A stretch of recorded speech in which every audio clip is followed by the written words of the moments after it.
Carrie Lewis DelRosso is a Republican candidate for lieutenant governor. Why are you running for this office? Well, I'm doing it for the future of my kids and the future of Pennsylvania. I'm in public service now, helping the communities that I represent as a legislator to serve, and I'd like to do it for the Commonwealth. Can you talk a little bit more about your background? I understand you're a small business owner, and how was that business run during the pandemic? So actually, my small business was before I was a legislator. I'm currently a state representative in the 33rd Legislative District. I held government contracts. So my small business, which was a public relations firm, is not functioning right now as a small business, but I did that prior to my legislative office. You're currently serving your first term as state representative. Can you talk about some of the bills you've sponsored and some of your accomplishments? Sure. So I actually got a bill across the finish line and signed into law just a couple weeks ago. It's an early detection and onset of Alzheimer's. I sat down with the Alzheimer's Association in Pennsylvania, and we came up with a plan to it's a preventative medicine plan for our healthcare providers in the state, so we can look at the early onset and we can plan emotionally and financially with families who are suffering from Alzheimer's, and which is a multi-billion-dollar problem with the state in the state budget for long-term care purposes. Can you talk about any other experiences in your life that would make you a good lieutenant governor? Well, I have a lot of experience in local and in just being in the State House just a short term, watching the shutdowns and what it's done economically to actually my district firsthand. The shutdowns have created problems with businesses in terms of supply line, the cost to continue to be in business, and also our workforce development. People are leaving the workforce. They're fed up, and it's very frustrating. So I would have the governor nominees back, of course, but my goal would be to be working hand in hand with him to put Pennsylvania back on the map. Too many people are leaving, and like I said in the beginning, I'm doing this for my kids. I'm tired of we're losing our kids to other states. We're losing families because the family sustaining jobs are leaving. You were elected in 2020, just after Act 77 was enacted in 2019. One provision of that law expanded mail-in voting to all voters. Was the 2020 election fair, and do you support the legality of mail-in voting? So at this point, the no excuse mail-in voting has been stopped, and I do not support no excuse mail-in voting. We've had absentee voting forever, and I think one of the most important things is that we are doing things, we're looking at our elections, and we're providing more ballot security going forward. People need to have the confidence to vote, and that their vote actually counts. One of the things I will do as a lieutenant governor is make sure that our elections are secure going forward. The Commonwealth court case was appealed to the Supreme Court. Yes. We could possibly have mail-in voting in the 2022 election. Will this election be fair, this upcoming election? I think we need to support absentee ballots, but I don't think we should be supporting no excuse mail-ins. I think that we are opening ourselves up to fraud, and we are opening ourselves up to making sure that our elections the ballots need to be secured.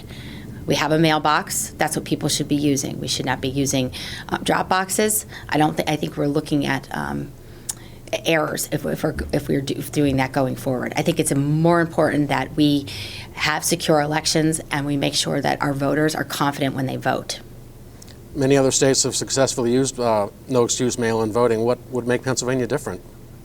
Well, I think that what we tried to do last year with the legislature is that we tried to push for more election reform with House Bill 1800 that was vetoed.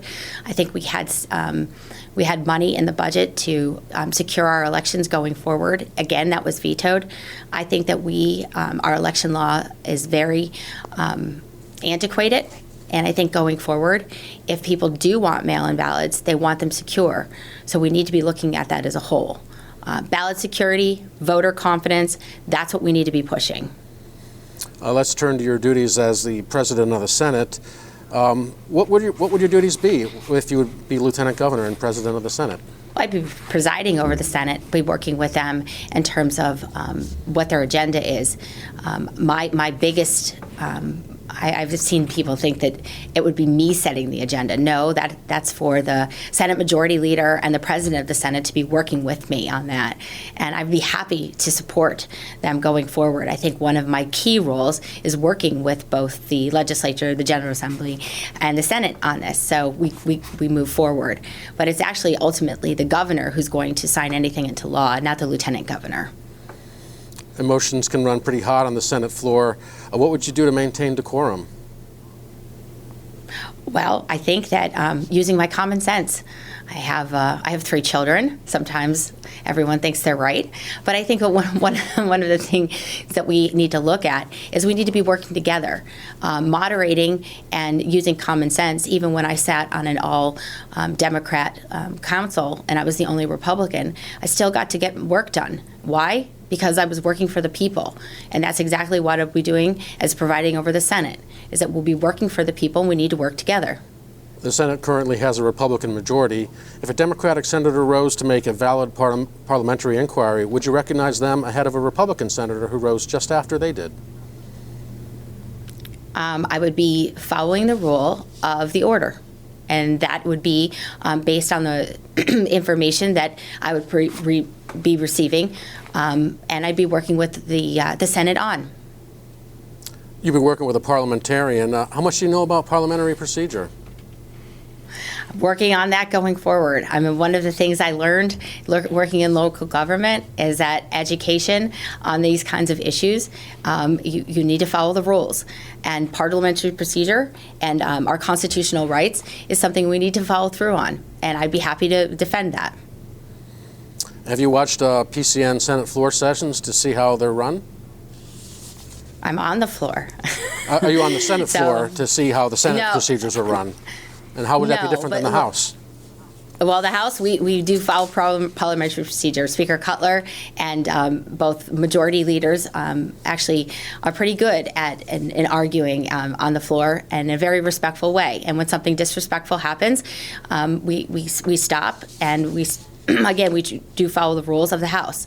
I would think that they were similar in the Senate. So I think that that's one of the things that we need to do going forward, is making sure that we are bringing dignity back to this office and that we're able to provide good argument so both parties have a say.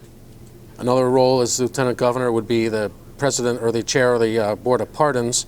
What's the role of Board of Pardons and how often do they meet? Actually, as I move forward, I was reading up on that a little bit more this morning, and more so concerning, I think, is once a month they meet. And also, one of the things I would be relying on is my staff to work with me on that too.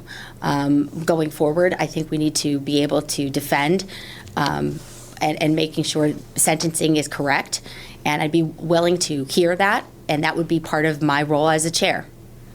There are 3 things that the Pardons Board can decide a prisoner's fate. It could be a pardon, it could be a commutation of sentence, or it could be clemency. Yes. Under what circumstances would you vote to commute, say, a death sentence to a life sentence? I would think that would be the role too of the people that are on the board as well, and providing that evidence and what their thoughts were on it. This is part of a team approach. I think that most importantly too, I'd be looking to the senior advisors of this going forward and understanding that we would make a decision based on that. Okay, the Board of Pardons can pardon a prisoner. What does pardoning do? What rights does it restore back to a prisoner? Well, they will, of course, they'll have to be on a probation time, and I think that one of the things that I will be doing is looking at that overall, and working with law and order on that is very important. It would clear their criminal record, allow them the right to vote, run for office, those sort of things. Is that under what circumstances would you vote to pardon, say, a felon who had a sentence, strong sentence, 20 years prior, and is now up for parole and pardon. I don't think I would be very likely to do that. You would not pardon a felon even if they'd been in prison perhaps for a longer term than you would expect. Well, I would have to look at every case is different. Case by case is different. Does the governor have to accept the recommendation of the Board of Pardons? No. How can state government help with second chances after prison? I would think that we should be working together in our workforce to finding places for people to actually have a part of in society. So I've heard multiple times from people that they after they get out of jail that they don't have a place. So I think we need to be working with the local businesses that need help. Sometimes it could be some of the restaurants, some of the local small businesses that we're going to give people a second chance. And second chance is a good thing for people who are back in society. And I think that that's what we need to do when people are incarcerated and they get out, is that one of the things we should be doing is looking at how we can put them and titrate them into normalcy in society. As Lieutenant Governor, you would be chair of the Pennsylvania Emergency Management Agency. What are PEMA's responsibilities? So with PEMA, that's a wheelhouse for me that I get excited about, because I've seen and witnessed some flooding that has happened, or local infrastructure problems that actually with the bridge collapsing in Pittsburgh. What we need to be doing is we need to be more proactive. We need to have a better sense of where these emergencies can happen and what we can do proactively so we don't get into a place where we're reacting and it's costing the state a lot more money. One of the roles that I would be responsible for is making sure that we're doing that in such a way that these emergent situations are taken care of. One of the things I'm really seeing right now is our volunteer firefighters. We've had a significant loss with them over time. We need to get that back in motion. And our first responders who are doing this more and more, even post-pandemic, we need to make sure that we're building that force back up. And I think that we're recruiting them right now in schools. We're working hand in hand with career tech programs on that. And I think that that would be part of my role as well from a proactive perspective. What kinds of emergencies keep PEMA on the alert? So I've already, as a legislator, worked pretty closely hand in hand with firefighters. And I think after last week, we had a fire in Tarentum, Pennsylvania, which is in my district. It happened so suddenly, and it's happening in Pennsylvania more so in these areas that have lost significant jobs, and the economic downturn, the houses are blighted. Someone comes in, buys the house, and is able to put people in the house, and then next thing you know, the house catches on fire because it's not adequate code enforcement. I think that our fire departments are in significant need of help in this situation, and it all starts with local government. So working with the fire commissioner and the local government officials and the fire departments is something we should continue to do. And again, be proactive. I think we need to see where our significant needs are in the state and be able to hone in on them and target these areas. What has to happen for emergency powers to be set in motion? A state of emergency. We need to be declared a state of emergency. Who declares that? But I think that the governor would declare that. Okay. And what happens next? What sets in motion? What sets PEMA in motion? What do they do? How do they respond statewide or local? So disaster? What we had, I'm going to use an example when we had some flooding locally in my area. This was a couple years ago. We worked hand in hand with them, and it worked out. It's just you have to go through the motions of making sure that you're doing everything correctly, so people will receive funding and receive adequate support. And I think that as the lieutenant governor, I would like to open that up, and I would like to listen currently to the current people that are in office to make sure that we're doing this in such an adequate way, and it's being funded from the general fund correctly, so we don't have mishaps. What's your stance on the recent constitutional amendment that limited the power of the governor, of all governors, to declare an emergency? So that I think I was supportive of. And why? It's because it's an extension of it. I think that the new constitutional amendment will make sure that we're actually following in check, and that it doesn't give the governor all of the power to make sure that some of these situations can be changed. I think one of the things that we saw during the pandemic is that the governor had such a huge oversight over this that it was his way or no way. Going forward, it'll be to more of a working relationship with local government, state government, to make sure that this is the case. Because as a state legislator, I was hearing from my local government that we had different situations than what the governor was explaining. Just an example too is some of the mandates that were going on. You can mandate, in a certain area, if numbers are high, you can mandate certain things. But to have it all over the state based on one thing is not actually correct. I think we need to be looking at this as a local issue. If you were governor, would you have declared an emergency? And if so, how long would it have lasted during COVID? During COVID? Yes, would you have declared an emergency? You're a heartbeat away from the initially, governor. I just wanted to make sure you would what you would do under that circumstance. I think that I would be working with the legislature and be working with our General Assembly on that to hear from them what their thoughts were.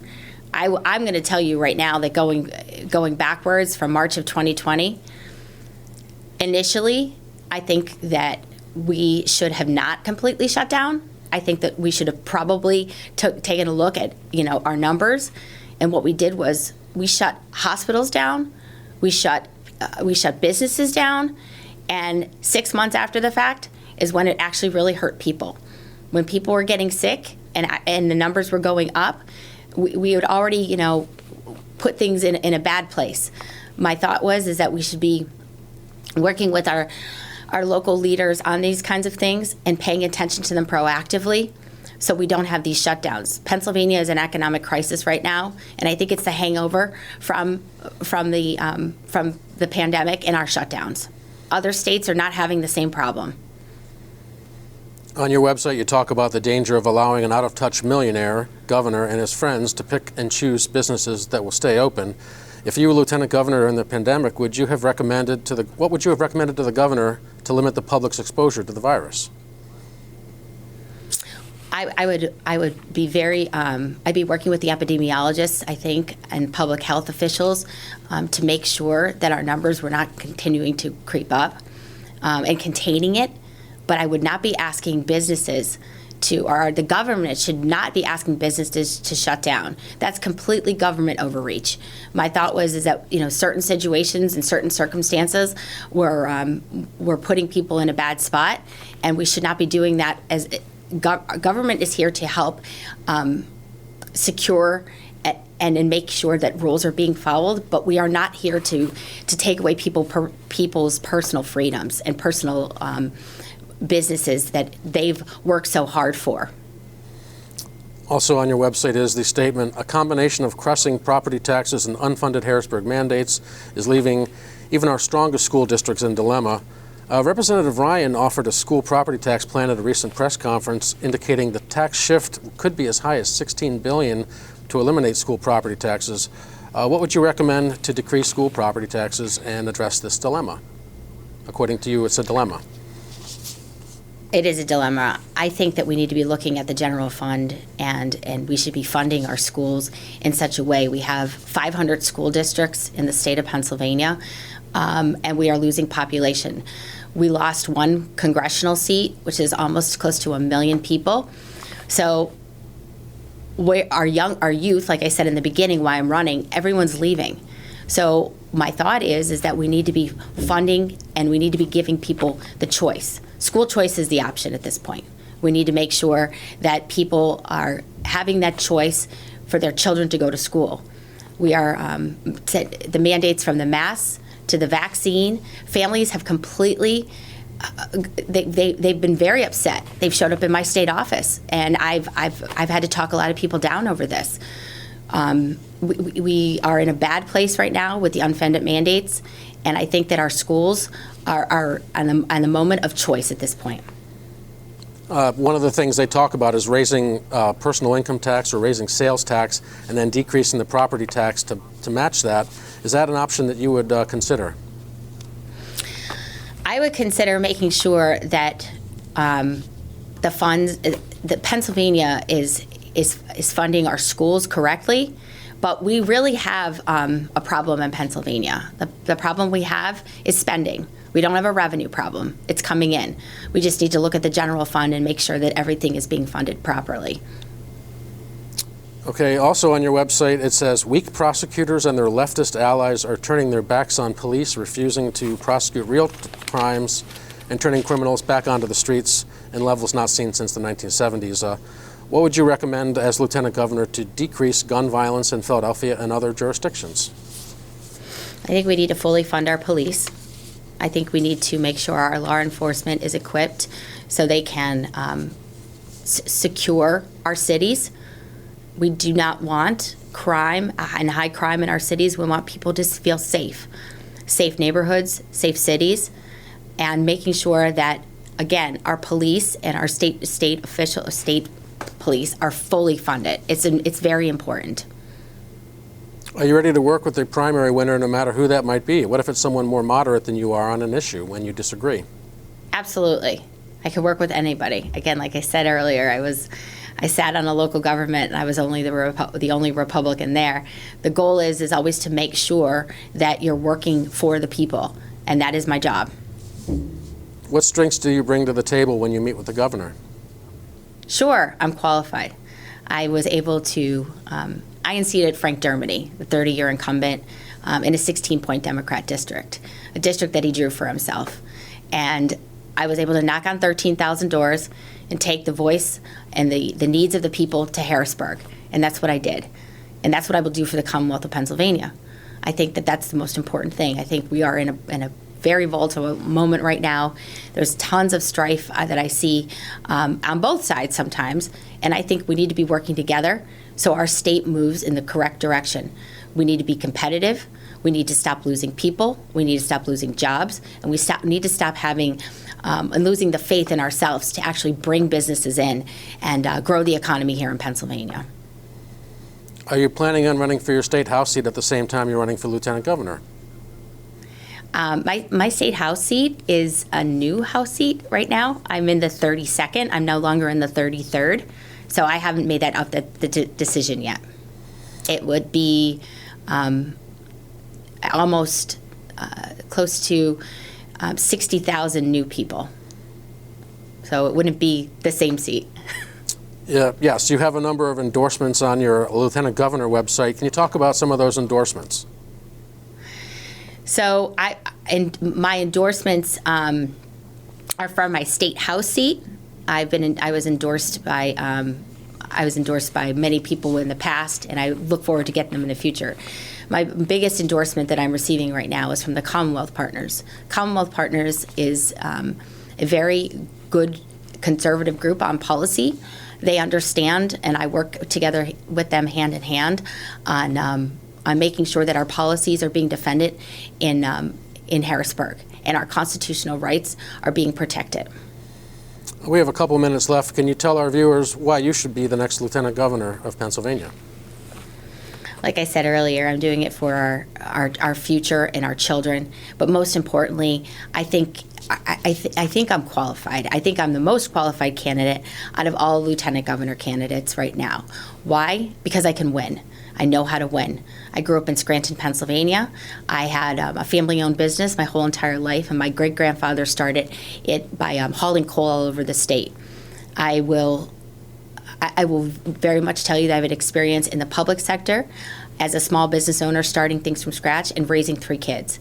It's very important right now that we look at overall how the state is doing. And I will have the governor's back, the governor nominee's back. I will make sure that we win together as a team.